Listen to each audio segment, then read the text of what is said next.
Hello students, मैं doctor Gauri Bhatnagar Sanskrit tutorials में आपका स्वागत है। अभिज्ञा शाकुंतलम पढ़ रहे थे हम, इसका द्वितीय अंक शुरू हो चुका था। उसमें आगे देखें, राजा विलोक्य सस्मितम, देखकर मुस्कुराते। किसको? विदूषक जो है वो राजा के शिकार करने की बात से बड़ा दुखी है कि शिकार में लगे रहते हैं, वो थका हुआ है।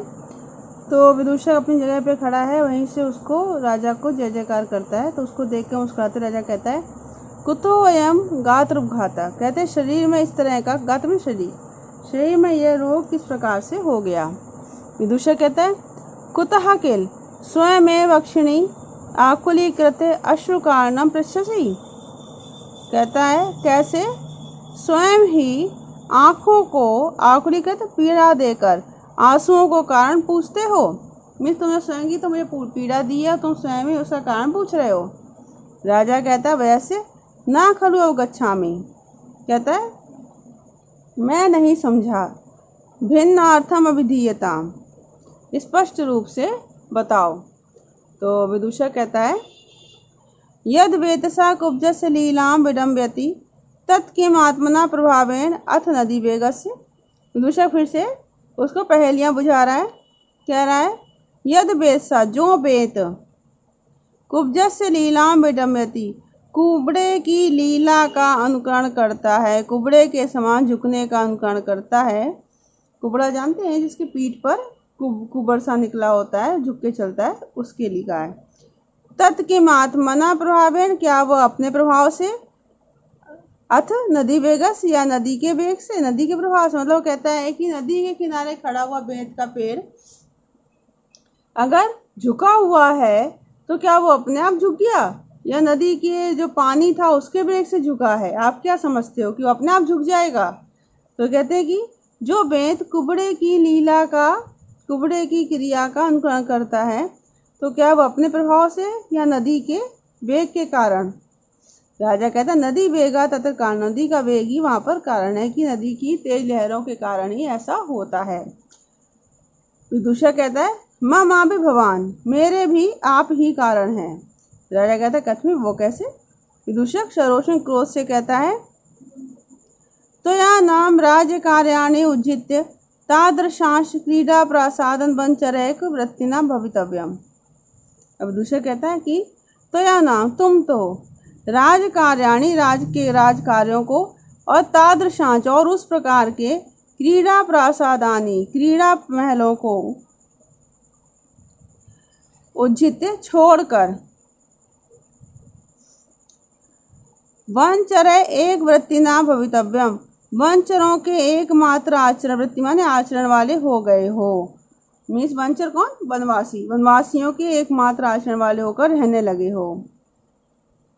यह सत्यम प्रत्ययम, यह सत्यम, यह भी सत्य है कि प्रत्ययम प्रतिदिन श्वापद अनुगमने, श्वापद हिंसक प्राणियों के, हिंसक जीवों के अनुगमने, पीछा करने से, संक्षोभित संधि बंधना नाम अंगानाम अनीशो अस्मि संवृत्ता, संक्षोभित ढीले पड़े हुए संधि बंधन वाले अपने अंगों का, अन ईशो अस्मि समता, मैं स्वामी नहीं रह गया हूँ। ईश में स्वामी, अनिश में जो स्वामी नहीं हूँ, मतलब कि प्रति हिंसक प्राणियों के पीछे चलने के कारण ढीले पड़े संधि बंधनों का भी के रूप, सीधे पड़े ढीले पड़े संधि बंधनों वाले अंगों का मैं स्वामी नहीं रहा हूँ। सप्रणयम, प्रार्थना पूर्वक कहता है, तत्प्रसीद, तो प्रसन्न हो जाओ, कृपा करो। एक अहम अपि तावत विश्रम्यताम, एक दिन के लिए ही विश्राम कर लो। राजा उनमें कहता है, अयम एवं आह, ये ऐसे कह रहा है, ममापि काश्यप सुताम अनुस्मृति मृग्या विक्लवम चेता, मेरा मन भी कर्ण पुत्री का स्मरण करके मृग्या विक्लवम चेता, मृग्या से, शिकार से विमुख हो गया है। कुतः, क्योंकि, क्यों विमुख हो गया, उसका आगे कारण बता रहा है। कहता है, न नमई तुम अधिज्यम उत्सहिष्ये धनुरिदम आहे सायकम मृगेशु सह वसति उपेत ये प्रियाया कृतिव लोचन कांति संविभागा। कहता है, अधिज्यम आहित सायकम, अधिज्यम चढ़ी हुई प्रत्यंचा वाले, आहित सायकम चढ़ाए हुए बाण वाले, चढ़ी हुई प्रत्यंचा वाले चढ़ाए हुए बाण वाले, इदम धनु इस धनुष को मृगेशु हिरणों पर नमयितुम झुकाने के लिए न उत्साह से साहस नहीं कर पा रहा हूँ। मतलब वो कहता है कि चढ़ी प्रत्यंचा वाले और चढ़े बाण वाले धनुष को मैं हिरणों के ऊपर नहीं झुका पा रहा हूँ, उनको मारने के लिए मैं उस पर नहीं उठा पा रहा हूँ। क्यों? उसका कारण बता रहा है कि यह प्रिया जिन्होंने प्रिया के सहवसतिम सहवास को सहवसतिम साथ रहने को उपेत्त प्राप्त करके इव मानो लोचन कांति समविभागा कृता नेत्रों की कांति का विभाजन किया है। मतलब वो कह रहा है कि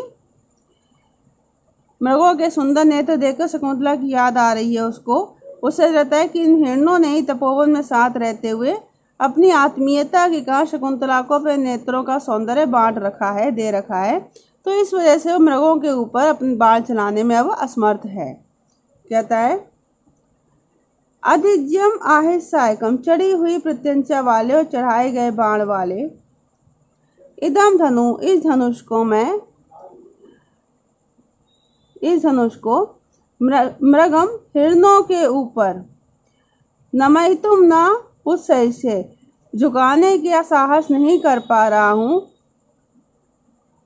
यह जो जिन्होंने प्रिया शकुंतला के सवसतिम उपेत्य साथ को प्राप्त करके मानो लोचन कांति समविभागा कथा आंखों की कांति का बंटवारा किया है, विभाजन किया है। तब तक विदूषक जो है वो राजा के मुख को देखकर कहता है अत्र भगवान हृदय किमपि मन्यते, क्या आप हृदय में कुछ विचार कर रहे हैं? अरण्य मया रोहितम, कहता मैं तो अरण्य रोदन ही किया। रोदन मीन्स कि वन में ही, जैसे कोई वन में रो रहा हो, दुखी हो, और वहाँ पे कोई भी उसकी सुनने वाला नहीं होता, वन में कौन सुनेगा? तो ये एक कहावत है कि मैं तो अरण्य रोदन ही किया, मीन्स वन में रुदन किया जहाँ पे कोई सुनने वाला नहीं। कि मैं इतनी बात कह दी और फिर आप कुछ और ही सोचे जा रहे हो, आप मेरी बात पर ध्यान ही नहीं दे रहे हो।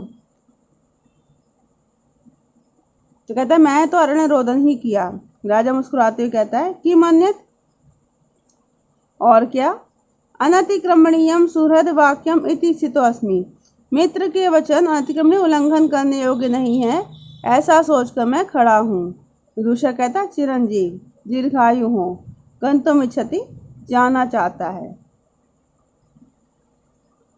तब तक राजा कहता है तिष्ठ ठहरो, सावशेषम में बचा, मेरी बात अभी शेष है। दूसरा कहता है आज्ञा पैदा आप आज्ञा दें। राजा कहता है विश्रांतेन भवता ममापि एकस्मिन् अनायासे कर्मणि सहायन भवितव्यम, कहता विश्राम करने के बाद आपके द्वारा मेरा भी एक आसान काम करने में सहायक होना होगा। तो दूसरा कहता है कि मोदक खादी कायम, क्या लड्डू खाने में? क्योंकि विदूषक को नाटकों में ऐसा ही दिखाया गया है कि वो खाने के बड़े शौकीन होते हैं। कहता है क्या लड्डू खाने में? राजा कहता है यद वक्ष्यामि, जो कहूँगा। विदूषक कहता है ग्रहीता क्षणा, मैंने स्वीकार कर लिया। तो राजा कहता है कहा को अत्र हो, यहाँ कौन है? प्रवेशित प्रवेश करता है द्वारिका, जो सेवक है द्वार पर प्रवेश करता है। कहता है आज्ञा भरता आप स्वामी आज्ञा दें। राजा रैवतक सेनापति तावत आहुताम, सेनापति को बुलाओ। रैवतक बोलता है जैसी आप भरता आज्ञा पैतु, जैसा स्वामी आज्ञा दे। निष्क्रांता निकल जाता है।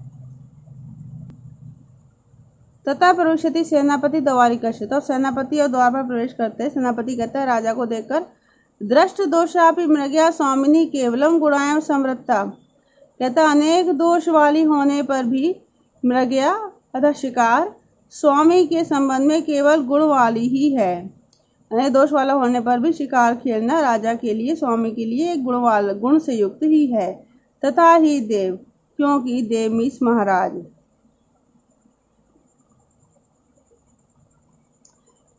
अनवर धनुज्या स्फालन पूर्वं रवि किरण सहिष्णु स्वेद लेशेरभिन्नम अपचितमपि गात्रम व्याघ्रत व्यायत वाद लक्ष्यम गिरिचरिव नागा प्राण सारम विभर्ति। अब वो बता रहा है कि राजा को इससे क्या क्या लाभ हो रहा है।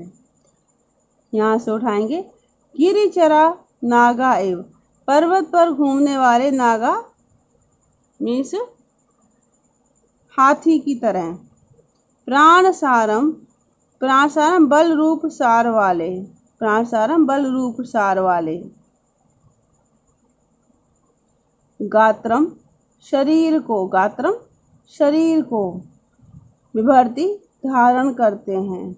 राजा के लिए कह रहा है कि इस प्रकार पर्वत घूमने वाला हाथी जो है वो शरीर धारण करता है विशालकाय, वैसे ही बल से युक्त शरीर को ये राजा धारण करते हैं।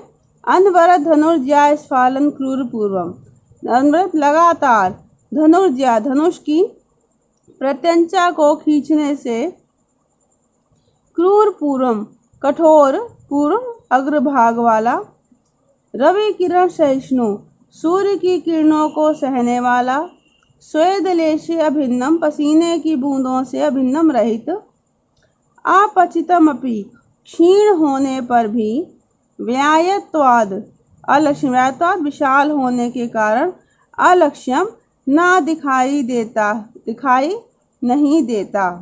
शरीर के लिए कह रहे हैं कि मृगया की प्रशंसा कर रहा है सेनापति। मृगया में धनुष की डोरी बार खींचने से क्या होता है, शरीर का अग्रभाग अर्थात वक्षस्थल जो है वो पुष्ट हो जाता है, स्वस्थ रहता है। और दूसरी बात, सूर्य की किरणों को सहन करने की क्षमता बढ़ जाती है, क्योंकि रात दिन जो है वो दिन में ही धूप में ही घूमना होता है। दूसरा कहते हैं पसीने की कणों से रहित हो जाता है शरीर, क्योंकि लगातार वो वैसे ही घूमते हैं, हवा भी लगती रहती है। और शरीर क्षीण होने पर भी, राजा का शरीर क्षीण होने पर, विशाल होने के कारण क्षीण प्रतीत नहीं होता। फिर से देखें, गिरिचरायु नागा, गिरिचरा नागायु पर्वत पर घूमने वाले हाथी के समान, प्राण सारम गात्र भरती, ये राजा बल रूपी सार वाले, शक्ति रूपी सार वाले शरीर को धारण करते हैं, जो अनवरत धनुर्जया स्फालन पूर्व, लगातार धनुष की प्रत्यंचा को खींचने से कठोर अग्रभाग वाला है, रवि किरण सहिष्णु सूर्य की किरणों को सहन करने वाला है, स्वेद लेश्य भिन्नम पसीने की बूंदों से रहित है, अपचितम अपि और क्षीण होने पर भी, व्यायत्वाद अधिक विशाल होने के कारण, अलक्ष्यम क्षीण प्रतीत नहीं होता है। तब तो द्वारिक जो है वो कहता है कि आर्य एष खलु, यह आज्ञा वचन उत्कंठा, आज्ञा देने के लिए उत्सुक भरता स्वामी, इतो दत्त दृष्टिरेव तिष्ठति, इधर को ही दृष्टि लगाए हुए बैठे हैं। द्वारिक जो द्वारपाल है वो सेनापति कहता है कि राजा जो है आपको आज्ञा देने के लिए इधर ही दृष्टि लगाए बैठे था, आपका ही प्रतीक्षा कर रहे हैं। तद उपसर्पतु तो आर्य समीप जाएं, सेनापति उपसरते सप्रणाम समीप जाकर प्रणाम करके कहता है, जय तुयत स्वामी, स्वामी की जय हो। स्वामिन ग्रहीतम प्रचार सूचित स्वापदम अरण्यम, कहता है कि घूमने से, प्रचार घूमने से सूचित जाने गए, स्वापदम हिंसक पशुओं वाले, अरण्यम जंगल को, ग्रहीतम घेर लिया गया है। मीन्स जो बंदे साथ आए थे, इनके लोग साथ आए तो उन्होंने ध्यान से जंगल को पहचान लिया कि कहाँ पर कौन से हिंसक पशु हैं, ये ध्यान करके उन्होंने जंगल को घेर लिया है। किम अन्यद अवस्थियते, तो फिर कहते अब आप किस कारण से अवस्थियते रुक रहे हैं। राजा कहता है, भद्र सेनापति, हे सेनापति, मंदोत्साह कृतो असि मृगया अपवादिना माधव्येन, मृगया व शिकार की निंदा करने वाले माधव्य के द्वारा, कृतो अस्मि मंदोत्साह, मेरा उत्साह जो है वो मंदा कृतो से मंद कर दिया गया है, कम कर दिया गया। माधव्य कौन है, माधव्य जो है वो इसके विदूषक का नाम है। तो ये आप याद रखेंगे कि विदूषक का नाम क्या है, माधव्य है। तो शिकार की निंदा करने वाले माधव्य के द्वारा मेरा जो उत्साह है वो कम कर दिया गया है, क्योंकि इतने समय बाद अब यहाँ पर माधव्य नाम जो है वो सामने आया है। सेनापति जिनांतिका मेरे को कहता, माधव्य स्थिर प्रतिबंधो भव, कहते अपनी बात पर दृढ़ रहना, मीन्स अपनी बात पर टिके रहना। अहमपि तावत् स्वामी निश्चितम अनुवर्तिष्ये, मैं भी स्वामी के ही निश्चय का अनुकरण करूंगा। प्रकाशम प्रकट में कह रहा है देव प्रलपत्येव वैधेया, ये वैधेया विद्वापुत्र मीन्स ये बुद्धू या बेवकूफ जो भी कह सकते हैं। प्रलपत्येव ऐसे ही फालतू बोलता है। ननु प्रभु एवं निदर्शन, इस समय आप ही प्रमाण है, मीन्स आप जो कहेंगे वही होगा। मेद शेद कृशोदरम लघु भवत उत्थान योग्यम अपु सत्वानामपि लक्ष्यते विकृति मच्चितम भय क्रोध्यो उत्कर्षा साचा धन्विना यदि शवा सिद्ध्यंति लक्ष्य चले मिथ्या ही व्यसना वदंती मृग्या में इदृग विनोदा कुता। अब सेनापति जो है वो मृग्या के शिकार के लाभ गिनाने शुरू कर रहा है। क्या कह रहा है कि मृग्या से शिकार खेलने से क्या कुछ होता है वो बता रहा है। कहता है वपु शरीर, मेदच्छेद कृशोदरम, कहता है मेदच्छेद चर्बी के कम हो जाने से, चर्बी के छट जाने से, कृशोदरम पतले पेट वाला, अतः लघु मीन्स हल्का, और उत्थान योग्यम भवतु काम करने योग्य हो जाता है, परिश्रम करने योग्य हो जाता है। सत्वानाम भय क्रोध्यो, सत्वानाम प्राणियों के, जीवों के, भय क्रोध, भय और क्रोध में, विकृतम विकृत हुआ, चित्तम चित्त, विकृतम चित्तम अपि, विकृत हुआ चित्त भी, लक्ष्यते दिखाई दे जाता है, पता चल जाता है।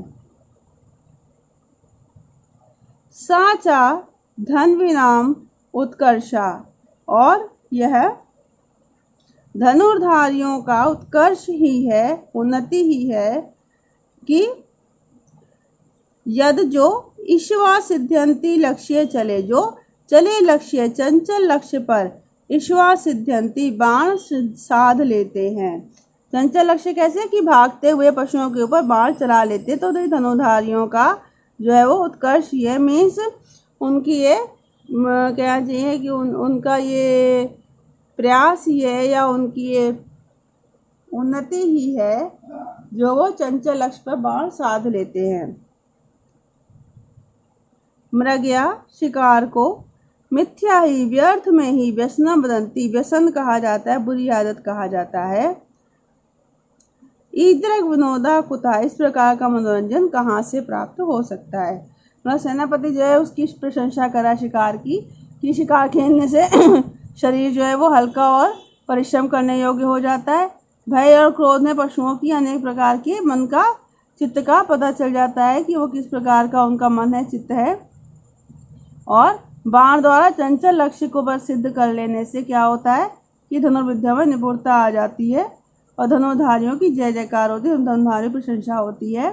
तो कहता जो लोग जो है झूठ ही इसको एक बुरी आदत कहते हैं, जबकि ये तो एक बहुत ही अच्छा मनोरंजन का साधन है। फिर से देखें, वपु मेदच्छेद कृशोदरम लघु, शरीर चर्बी के कम हो जाने से, पतले पेट वाला, लघु हल्का, उत्थान योग्यम भवति और परिश्रम करने योग्य हो जाता है। सत्वानाम भय क्रोध्यो विकृतम चित्तम अपि, प्राणियों के भय और क्रोध से विकृत हुआ मन भी लक्ष्यते जान लिया जाता है। साचा धन्विनाम, और वह धनुर्धारियों का, और वह धनुर्धारियों को उत्कर्षा, उत्कर्ष है, उन्नति है, जो यद जो चले लक्ष्य ईश्वा सिद्ध्यंती, चंचल लक्ष्य पर बाण साध लेते हैं। मिथ्या ही व्यसना वदंती मृग्या, मृग्या को, शिकार को मिथ्या झूठ ही व्यसन में बुरी आदत बोली जाती है। शिकार खेलने को व्यर्थ में ही व्यसन या बुरी आदत कहते हैं। ईदृग विनोदा कुता, इस प्रकार का मनोरंजन कहाँ प्राप्त हो सकता है, इससे अच्छा मनोरंजन कहाँ हो सकता है। मतलब सेनापति जो है राजा को शिकार के फायदे गिना रहा है। क्यों? क्योंकि वो भी अगर दूसरे का साथ देगा तो राजा सोचेगा कि दोनों ही मिले हुए हैं, इसलिए वो सेनापति दूसरे को पहले हिंट देता है कि तुम तो अपनी बात पर टिके रहना कि शिकार खेल नहीं जाना, और मैं राजा को शिकार के फायदे इस प्रकार से गिना देता हूँ। तो इस वीडियो में इतना ही। साथ बने रहने के लिए धन्यवाद।